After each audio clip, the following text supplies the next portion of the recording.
एक अचानक trading ban, 4,800 crore रुपए का पैसा फ्रीज और दुनिया की सबसे बड़ी ट्रेडिंग कंपनीज में से एक इंडिया के मार्केट रेगुलेटर सेबी से लड़ रही है। ये किसी मूवी की स्टोरी नहीं है, बल्कि सेबी और जेन स्ट्रीट के बीच चल रहा असली कांड। आखिर जेन स्ट्रीट ने क्या किया था? क्या ये सच्ची में मैनिपुलेशन थी या फिर सेबी से कुछ मिसअंडरस्टैंड हो गया? और सबसे इम्पोर्टेंट बात, सेबी ने आखिर क्या एक्शन लिया? वीडियो एंड तक देखिए, पूरी डिटेल्स में समझेंगे। सब्सक्राइब और बेल आइकन जरूर दबाएं। 3 जुलाई 2025 सेबी ने एकदम से 105 पन्नों का इंटर्म ऑर्डर निकाला। जेन स्ट्रीट पर एलिगेशन लगाए कि वो बैंक निफ्टी को एक्सपायरी डे पर कैश, फ्यूचर्स और ऑप्शंस में मिली भाग कर मैनिपुलेट कर रहे। इसका पनिशमेंट क्या दिया सेबी ने?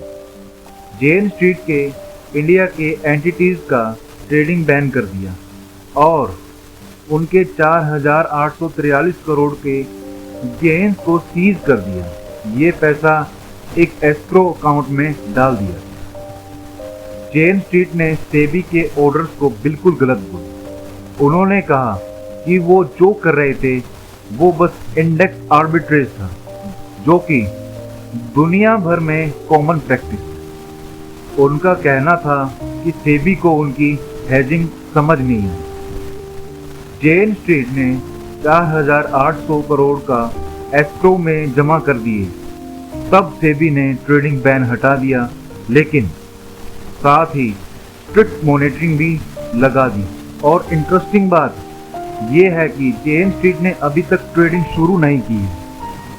अभी तक सेबी का फाइनल ऑर्डर नहीं आया। जेन स्ट्रीट ने सैट सिक्योरिटीज अपीलेट ट्रिब्यूनल में अपील कर दी।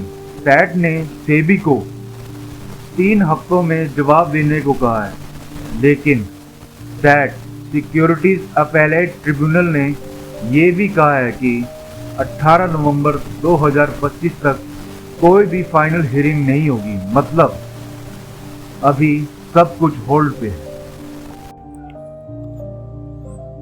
चलो अब दोनों साइड के आर्ग्यूमेंट समझते हैं। जेन स्ट्रीट कहती है हमने बस आर्बिट्रेज किया था, ये लीगल है और हम पूरे वर्ल्ड में ऐसा करते हैं। दूसरी साइड सेबी का कहना है कि नहीं, आपने मिलकर मैनिपुलेशन की है। आपने बैंक निफ्टी को आर्टिफिशियल मूव किया ताकि आपको फायदा हो। जेन स्ट्रीट कहती है सेबी ने हमें सारे डॉक्यूमेंट नहीं दिए, हम अपना डिफेंस कैसे करेंगे? ये गलत है। और सेबी का कहना है कि जेन स्ट्रीट बस हमसे एक्स्ट्रा इंफॉर्मेशन निकालना चाहती है। हमारी अभी इन्वेस्टिगेशन चल रही है, इसलिए हम सारे डॉक्यूमेंट्स नहीं दे सकते। जेन स्ट्रीट बोली कि इससे हमारी रेपुटेशन को बहुत नुकसान हुआ है ग्लोबली। सेबी का कहना है कि मार्केट को सेफ रखने के लिए बैन जरूरी था। पैसा एस्क्रो में इसलिए रखा ताकि अगर फाइनल ऑर्डर आया तो पेनल्टी दे सके। आइए समझते हैं कि क्यों इंपॉर्टेंट है ये केस। दोस्तों, ये केस सिर्फ जेन स्ट्रीट तक लिमिटेड नहीं है। इसका सबसे बड़ा इम्पैक्ट होगा कि आगे आने वाले टाइम में HFT कंपनीज इंडिया में कैसे काम करेगी। सेबी इस केस को एक एग्जाम्पल बना सकता है। वो ये दिखाना चाहता है कि एक्सपायरी डे पर अगर कोई कंपनी ऐसे कॉम्प्लेक्स ट्रेड करेगी तो सेबी उसे इजीली नहीं छोड़ेगा। जेन स्ट्रीट चाहती है कि सेबी सारी डिटेल शेयर करे, लेकिन सेबी नहीं करेगा, क्योंकि अगर वो अपनी सर्विलेंस टेक्निक सबको बता देगा तो दूसरे लोग इजीली मैनिपुलेट कर पाएंगे।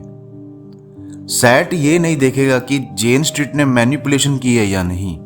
सैट सिर्फ इतना देखेगा कि क्या सेबी ने सही प्रोसेस फॉलो अप किया या नहीं। तो दोस्तों, आगे क्या होगा?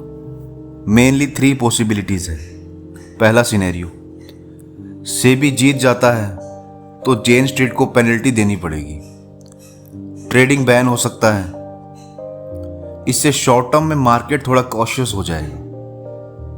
सेकंड सिनेरियो, कॉम्प्रोमाइज हो जाता है। उस केस में जेन स्ट्रीट थोड़ा सा गिल्ट मान लेगी, पेनल्टी कम होगी, लेकिन उन पे स्ट्रिक्ट मॉनिटरिंग रहेगी। थर्ड सिनेरियो, जेन स्ट्रीट जीत जाती है तो फिर सैट सेबी के ऑर्डर को कैंसिल कर देगा। इससे FII को लगेगा कि इंडिया सेफ है, लेकिन सेबी की इमेज थोड़ी वीक होगी। तो दोस्तों, ये थी पूरे केस की कंप्लीट स्टोरी। सेबी ने क्या एक्शन लिया और अब आगे क्या होने वाला है, फाइनल डिसीजन आएगा 18 नवंबर को सैट की हियरिंग के बाद। अगर आपको लगता है सेबी ने सही किया तो लाइक बटन दबाइए। अगर लगता है जेन स्ट्रीट सही है तो कमेंट में जेन स्ट्रीट लिखिए। अगर आपको मेरा ये वीडियो पसंद आया हो तो शेयर जरूर करना। मेरे पिछले वीडियोस जेन स्ट्रीट कौन है, क्या है ये स्कैम और स्कैम कैसे हुआ, जरूर देखिए। डिस्क्रिप्शन में लिंक है। मिलते हैं अगली वीडियो, तब तक बाय बाय।